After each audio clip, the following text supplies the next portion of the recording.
தமிழகத்துல இருக்கிற எல்லா கட்சியும் அடிச்சு புடிச்சுன்னா ஒரு வருஷம் தான் இருக்கு, நம்ம சீக்கிரமா ஒரு ரீச்க்கு போகணும் அப்படின்னு எதிர்பார்த்து எல்லாரும் அவங்களுடைய பிரச்சாரமாகட்டும் அவங்களுடைய வாக்குமூலமாகட்டும் எல்லாத்தையுமே ஸ்டார்ட் பண்ணிட்டாங்க.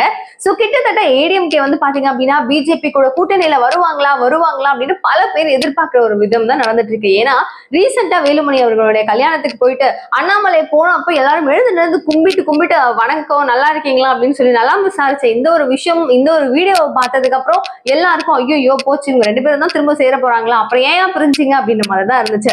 2026 எலெக்ஷன் சீக்கிரமா வரப்போகுது அப்படின்றதுனால இப்பவே கூட்டணி யார் யாரு கூட எந்த கட்சி அப்படின்றத பத்தி பேசுறதுக்கு கொஞ்சம் கொஞ்சமா அரசியல் புரட்சில ஆரம்பிச்சுட்டாங்க.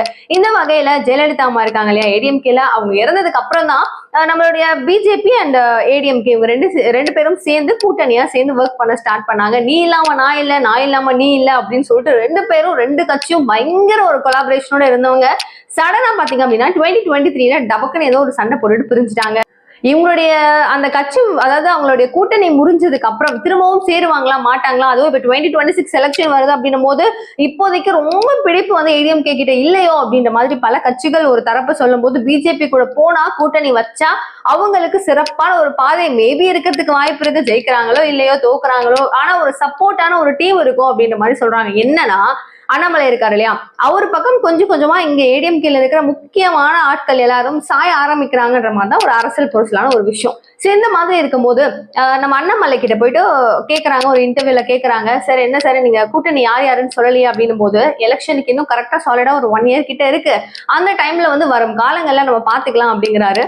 சரி ஓகே, ஏடிஎம்கே கிட்ட வந்து கூட்டணி வச்சுக்கிறதுக்கு நீங்க ஓகேவா அப்படின்னு சொல்லி சம்மதிப்பீங்களா அப்படின்னு கேட்கும் போது ஒரு 2 செகண்ட் யோசிச்சு வரும் காலங்கள்ல பாத்துக்கலாம், அதை பத்தி பேசலாம் அப்படிங்கிறாரு. சோ இதுல இருந்து கொஞ்சம் நம்மளுக்கு ஒரு கெஸ்ஸிங் இதை நோட் பண்ணி பார்த்தா ஓகே இல்லங்க முடியாது அப்படின்னு சொல்லாம திமுகவை ஒழிக்கிறது மட்டும்தான் எங்களுடைய வேலை, திமுகவை வீட்டுக்கு அனுப்பணும், அவங்கள அங்க அமிச்சா மட்டும்தான் எங்களுக்கு நிம்மதியா இருக்கும், அவங்க இங்க இருக்கக்கூடாது, வேற எந்த கட்சிகளும் எங்களுக்கு எதிரி கிடையாது, யாருமே எதிரி கிடையாது, எல்லாரையும் நல்ல விதமா தான் நாங்க ட்ரீட் பண்ணுவோம் அப்படின்றதெல்லாம் ரொம்ப தெளிவா சொல்லியிருந்தாரு.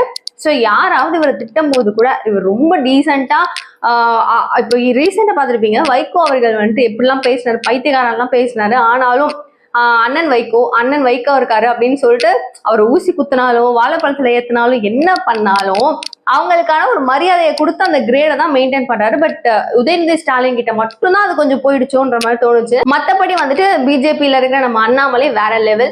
ஸோ இப்போ வந்து இந்த கூட்டணி பிரச்சனை ஒரு மாதிரி போகும்போது ஏடிஎம்கே பிஜேபி கூட ஷுவரா சேரும் அப்படின்னு சொல்லப்படுது. இதை பத்தி நீங்க என்ன நினைக்கிறீங்க அப்படின்ற உங்களுடைய பர்சனல் ஒப்பீனியனை எனக்கு கமெண்ட் பாக்ஸ்ல சொல்லுங்க. ஸோ தட் நம்மளும் அதை பத்தி எல்லாம் கொஞ்சம் டெப்தா பேசலாம். இன்னும் வேற ஏதாவது கண்டென்ட் பேசணும் நல்லா இருக்கும்னு நினைச்சீங்கனாலும் எதை பத்தி பேசினா நல்லா இருக்கும்ன்றத கமெண்ட் பாக்ஸ் சொல்லுங்க. ஸோ உங்களுக்கு யாரை ரொம்ப பிடிச்சிருக்கு அப்படின்றத நான் முன்னாடி கேட்ட மாதிரி சொல்லிடுங்க. ஸோ இந்த மாதிரி நிறைய அப்டேட் குட்டியா உங்களுக்கு நியூஸ் எடுத்துட்டு வந்து சேர்த்துருவேன். எல்லாத்தையுமே நீங்க தெரிஞ்சுக்கணும்னா சேனலை சப்ஸ்கிரைப் பண்ணிக்கோங்க. Thank you so much for watching this video. Bye bye.